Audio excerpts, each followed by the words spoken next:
Hey everybody, how are you doing? Once again, it's Monday, so I am your host, Evan, and I'm here with your Monday episode of The Den. This week, we're talking current obsessions, but before I get into that, there's something I really need to address. Last week, in my rant about gay labels, I made the challenge for everybody to actually switch their label up today. It was my idea that we all change the label to use one that misrepresents ourselves in the interest to make all of the labels completely obsolete. Some of you actually went ahead and did this. My friend Riley switched his profile tag on Growler from being a bear over to being a chaser. Not that Cody's really a big guy, he just doesn't fit this little Twinkie chaser ideal that many of you have. And let me tell you, you guys take these labels way too fucking seriously. Not only did he have every other person messaging him decide to fill him in on what a bear actually was and what a chaser was and that he was, misusing his label, some of you actually went as far as to berate him, making fun of him and making awful comments about his weight, his size, and how he's an idiot for not knowing or not being thinner. You guys are ridiculous. For a community that's been preaching and begging for acceptance from everybody else for so long, we are surprisingly close-minded. And so fucking hateful. Now, I know that my whole point was that these labels are creating segregation in the gay community and that's causing giant rifts between groups of people. Within this segregation, within these small groups that we're finding ourselves in,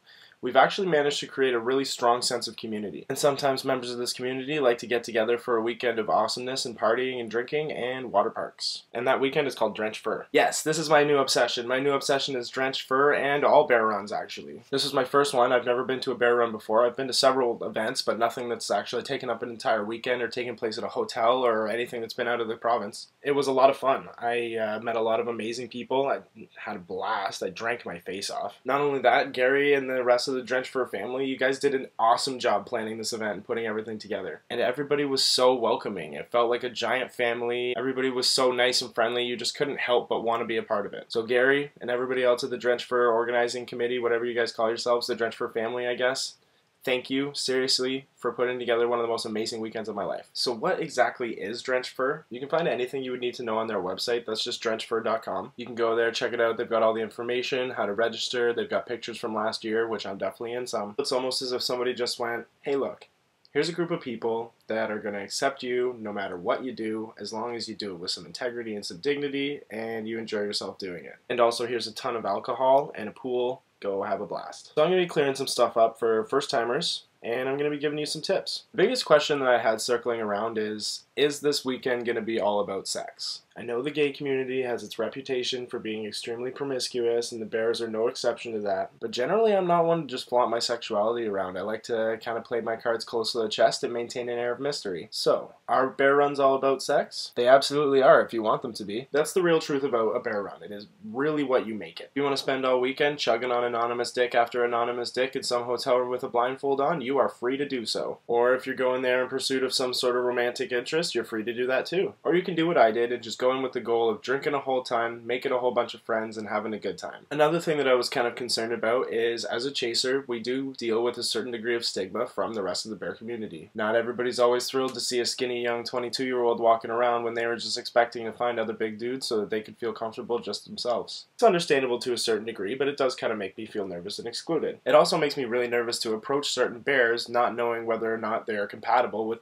little dudes like me. Not only did I not run into that sort of bullshit once from anybody, but the bears that were compatible with chasers were wearing these awesome buttons that my friend Devin made that said chaser friendly on them in big letters. It was such an amazing idea. They may as well have just been friggin' bullseyes though. Between that, the pool parties, they do a little fashion show, they had a comedy roast on, they fed us some banquet meals. It really was a blast, and it really was one of the best weekends of my life. However, there are some other things that I wish I had known before I went. So here's a couple tips for first-time runners. Tip number one, and probably the most important, bring a hangover cure. Because you're going to be doing some drinking, you're going to be doing a lot of it, and you're damn well going to want to be up and functioning the next day because you don't want to miss out on anything. So bring something to get your ass in gear. Second, stock up on booze. Before you get to the hotel, before you get wherever, stop somewhere, get a whole bunch of booze, a whole bunch of mix, and some cups. You're going to want to drink. There's not always going to be a bar open, but you're going to want to drink. So just plan ahead for that. Also, packing a ton of water, not a bad idea. Staying hydrated is healthy and just good for you and always smart, especially if you're drinking a lot and being active. Active,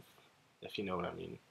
You're also probably going to want to bring way more clothes than you would normally need for a trip of that length. Because there's seriously like 4 or 5 costume changes in one day. It's a little ridiculous, but you always got to look sharp. You're also going to want to check your judgments at the door. It's a bear run, so as much as you're there to do your own thing, Everybody else is there to do their own thing. You may end up seeing a lot more of people than you want to, but you have to be comfortable with it. You can't be rude to them about it. You can't be all disgusted and grossed out. Dude, oh my god, he's just wearing, is that just a jockstrap? I can see his butt right now. Deal with it. It's what the dude wants to wear. You're not going to last if you're there to judge everybody else. Something else you're going to have to prepare yourself for, at least I did anyway, is people get kind of handsy. It's true. It's how it is. People are flirty, they're touchy-feely, and I had to deal with it. You're probably going to have to deal with it. Just be comfortable with respectfully saying no, or if not respectful, then forcibly saying no. That being said, I didn't really find myself in any situations where I was too uncomfortable. The overt sexualization of absolutely everything and anything kind of becomes a recurring joke throughout the weekend, and you really get used to it. The other thing is just be yourself. You're never going to find a group of people more willing to accept you for who you are. You're never going to find a more close-knit community of people. It's a fucking amazing feeling. As a gay person and a member of the bear chaser community, I do have to live my life with a certain degree of restraint. I gotta kind of keep a lid on everything because most people in their daily existence don't want to run into stuff like that. But for an entire 4 days, I was able to completely uncork and just be myself and do whatever the fuck I wanted to, and it was amazing. I came back with a smile that lasted 2 weeks, and I'm extremely confident, and I'm so over feeling like shit about my stupid breakup. Overall, it was an amazing weekend. Now, I do need to give a shout out to two people that are very, very close to me, and if it wasn't for them, I would not have been able to go to Drench Fur. I wouldn't have had the amazing weekend that I had. I straight up wouldn't have been able to afford it. It's always awkward referring to them by their online handles, but for privacy's sake, Webby, Daddy, you guys are awesome. Thank you so much for bringing me with you. Now, Webby and I were actually going down with some sort of a mission. Our mission was to promote his website. You can go and check it out. That's heftynet.com. Now, unfortunately, throughout the weekend, I did a little more promoting of myself than I did of the website, and I'm sorry for that. So here's your free plug.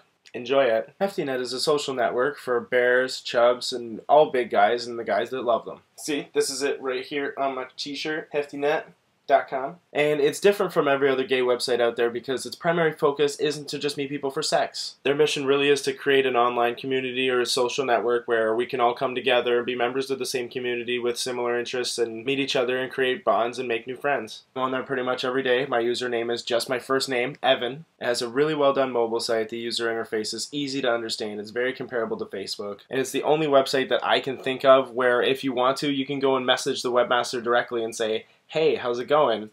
What are you up to this Friday? And he'll actually get back to you. He's a very active member, constantly trying to improve the website and help develop the community and find ways to improve the experience for everybody on there. So if you have 5 or 10 minutes, go make yourself a profile, go find me and say hi. heftynet.com, guys. Seriously, go check it out. And that is about all that I have for today. So whether you want to leave me some comments again down in the YouTube crotch down there, or hit me up on the Facebook page. That's facebook.com/menoftheden. And as always, don't forget to subscribe to our channel. You can find that at youtube.com/menoftheden. But thank you all for watching. Stay classy, bitches.